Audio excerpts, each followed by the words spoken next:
Hello guys, it's Alexander the voice actor here, and today I'm going to be doing a video talking about garten. Overall, the reason why I want to talk about it is mainly because, not gonna lie, this game is quite interesting. When I say interesting, I mean many different reasons as to why it's interesting. But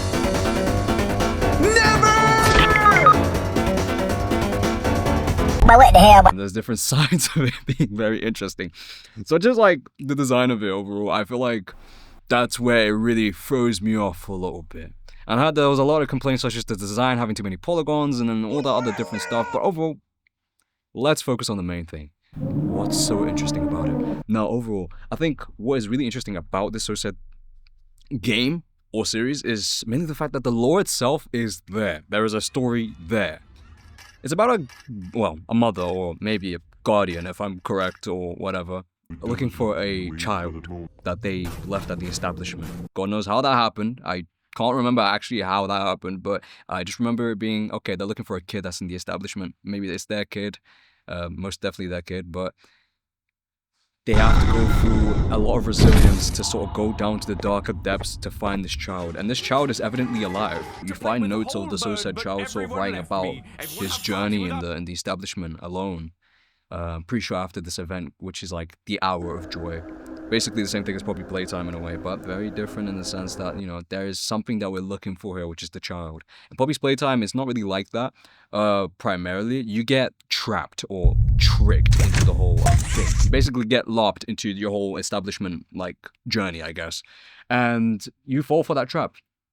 You fall for the trap, and it's there. But with Garten Ban, there's this child where you have no evidence of what this child looks like, where they are at currently. We don't even find a single lick of this said child, not even like a strand of hair, but there's apparently a child there, so.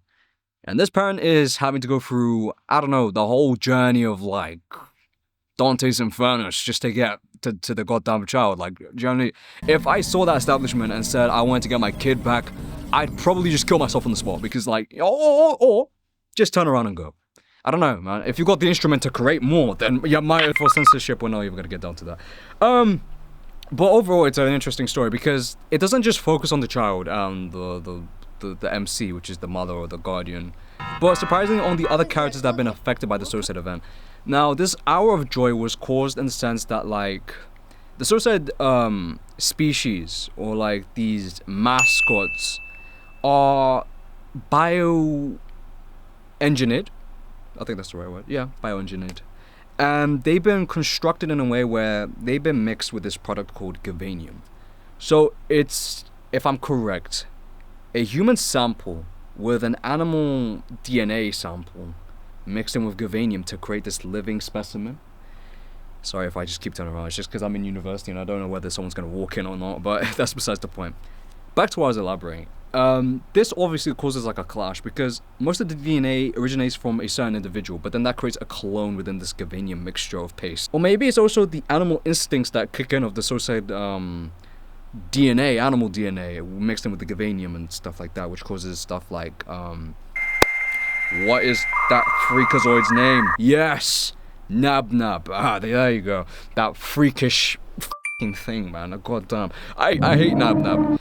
But it's interesting because it also just goes back with like some of the chapters. Like you see up to chapter 1, chapter 2, chapter 3, and there's chapter 0, I'm pretty sure. Chapter 0 is an interesting one because I'm pretty sure that's the one where you see a younger Ban. Yeah, you see a younger Ban, a younger Nab too, I believe, that are like contained and like trained to sort of simulate their character, to be the character in a way. And they're taught almost like kids, you know, like they get learned to do shapes and stuff like that. So then I'm pretty sure the whole purpose of them is to also teach kids at the said nursery, using their said traits to be interesting, I guess. I don't know how Nab is interesting. Like, I don't know.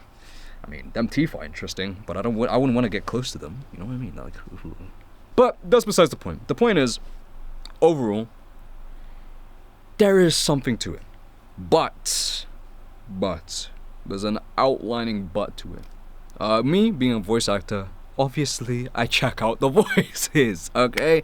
Because I love to do references, I love to look at inspiration for the next big project that I'm doing, and currently I am in one other new project, which I forgot to detail you guys about, but that's besides the point.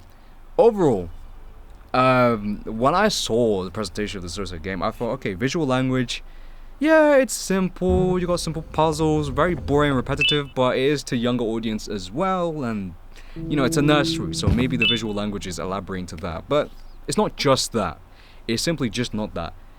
I believe, like the Book of Norman, I believe, how do I put this nicely? They do try getting away with certain stuff that they shouldn't, which is quality over the source matter. And the reason why I say they get away with certain stuff is because, like, you see up to chapter 1, chapter 2, you know, there's some animations that are a little bit questionable. And I think up to chapter 3 and 4 too, especially that scene with Sheriff, which I just had a look at this morning, where Bambolina just gets completely snatched up by the naughty ones or something. Then Sheriff is just like, no, I'll save you, and then he does a little that thing. God damn, it's tantalizing, you know what I mean? It's difficult to watch. I can't sit there and just go like, I'll save you for that. Wow, oh my god, so much action, so much scene. It's like the voice acting is just like, it's not natural. It's just like, I'll save you.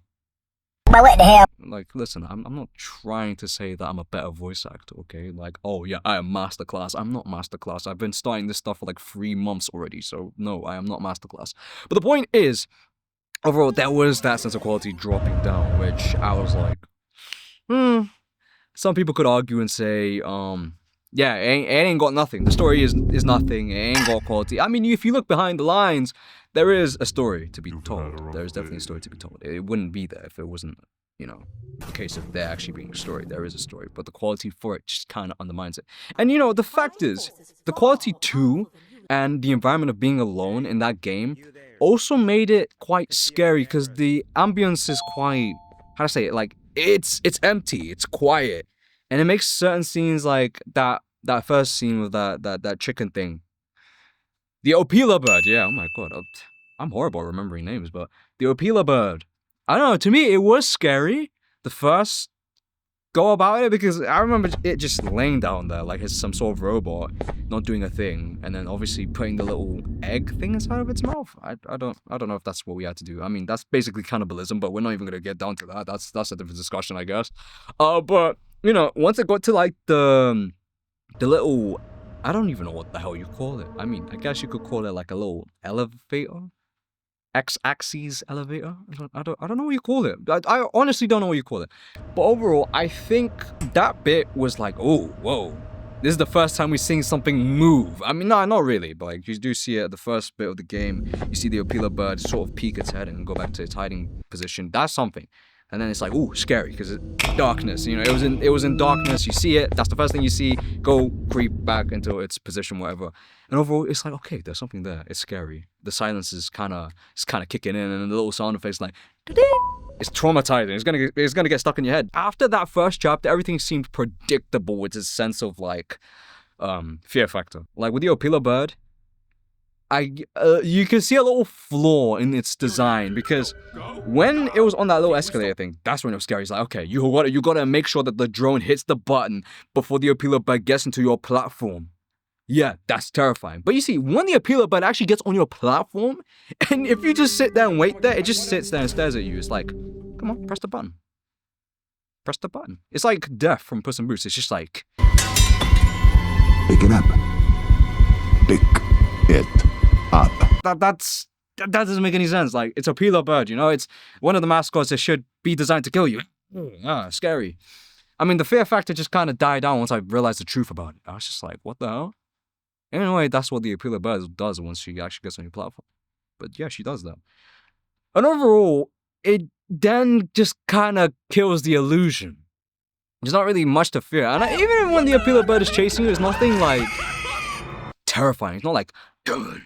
And I don't expect that from Opila bird, to be honest. But I was expecting to sort of just see something quite exaggerated, like with animation. But it's just literally 2 legs going like. I'm pretty sure that's what it was. I don't know. It was something like that.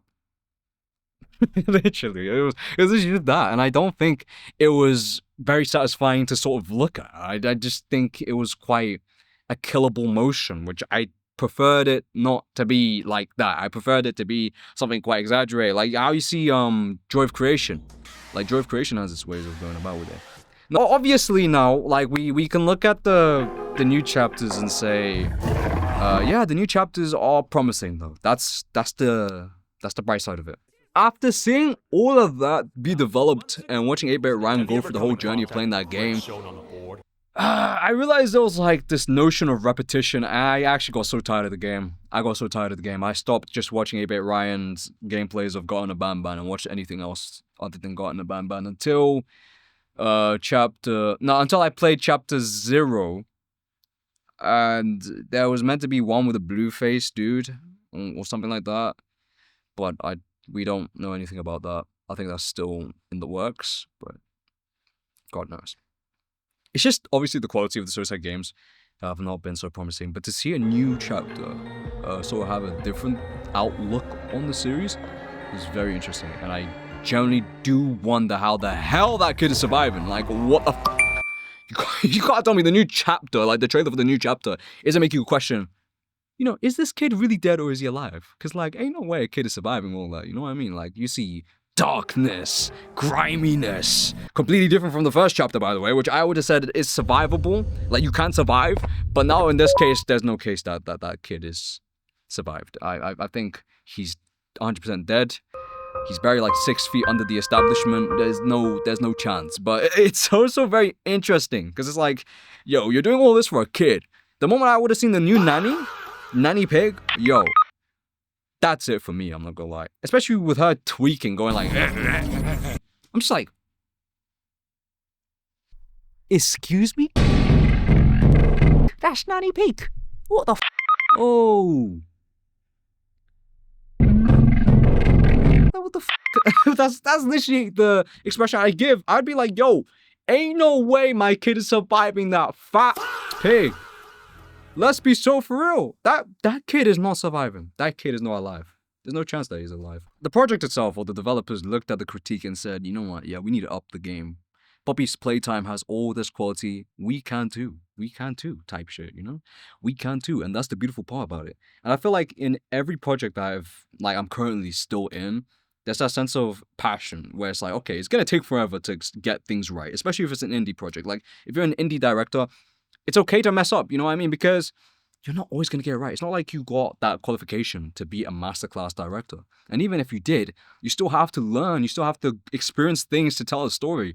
And overall, I think even with stuff like this, people gotta understand, like, okay, when you're giving critique or like some feedback, like, can you do it though? Like, are you the right person to be saying the right advice? Because, you know, bear in mind, there's a lot of people that are like, you know, I'm not gonna lie, like, the story of this Suicide thing is pretty ass. I'm saying that, I'm like, okay, but like, would you be the one to make it though? And I don't mean this to be annoying, where it's like, okay, feedback is feedback, you know what I mean? Like, feedback is generalized, pretty good stuff that helps out and helps the person develop it better. But then when it's just straight up slander, straight up hatred, you do question, like, yo, do people even have the right to say about this? Because actually a lot of people hating on stuff like this. And to be honest, I was much of a hater, but then I realized, damn, you know, I can't create something like this. I will never be able to market something this good to actually make it through the itch.io page, you know what I mean? Like, people would probably scroll my and go, what the hell? Nah, get that out. Get that out of here. I don't like that stuff.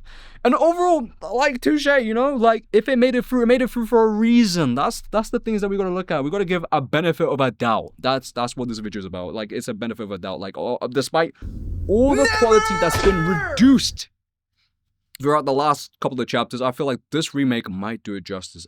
The point is, don't ever judge a book by its cover, and let the devs cook. I mean, maybe they didn't take feedback then, but then they got the chance to remake it, get better voice directions with the VAs. Don't change the VAs. I feel like that's a bit much. But change the direction of the delivery of the Suicide tone, because now you got this chance to make it quite serious now. Like, Poppy's playtime is just around the corner, but you're also, like, quite well known. And I feel like with the dev team, I see what they're doing, but it's still quite confusing. With the Choo Choo Charles thing too, that was kind of mad. But overall, I think the message for this video is that anybody can make anything. And it takes time, especially if you're self-training or teaching yourself. Like me, having to get back into voice acting, I'm doing a lot of stuff on my own, such as the singing stuff alone, such as maybe practicing how to do proper deliveries and building scenarios so that my auditions are quite crystal clear. It's all self-taught. Yeah, I had the theater training, which backed me up and helped me a lot to sort of be put in this position. But had I not dedicated my time towards that sort of thing, I wouldn't be here today. Even having like 4 different projects to do or 3, I don't know. I don't know why I did that. It's 4. I'm so sorry. I'm stupid like that. But overall, it's about trusting the process. It's really about trusting the process and not sort of believing that, okay, you know what, if it's like I need this to hit the milestone, it will hit the milestone. It's like, what's that mentality where it's like, okay, if I just do this, I'll be the greatest and the biggest sort of person. But then it's also just like, okay, you got marketing to do, you got a good story to write, and you gotta practice what you preach with the suicide story and understand the story that you're developing. You know, you can't just write a story and just be like, okay, there's gonna be some great stuff, I'm gonna publish it out there and people are just gonna automatically love it. Like, no, it just takes time. And with an indie project, it's okay to take time with it, because then it's coming out from your own resources. Like, look at Markiplier. Like, Markiplier decided to do his own version of Iron Lung, and overall, like, that came out quite good, and I don't think I had any downsides with that movie. That's a good example. So overall, believe in yourself in a way where if you practice something every day, it's not for nothing. It's going to contribute to something. Just remember that.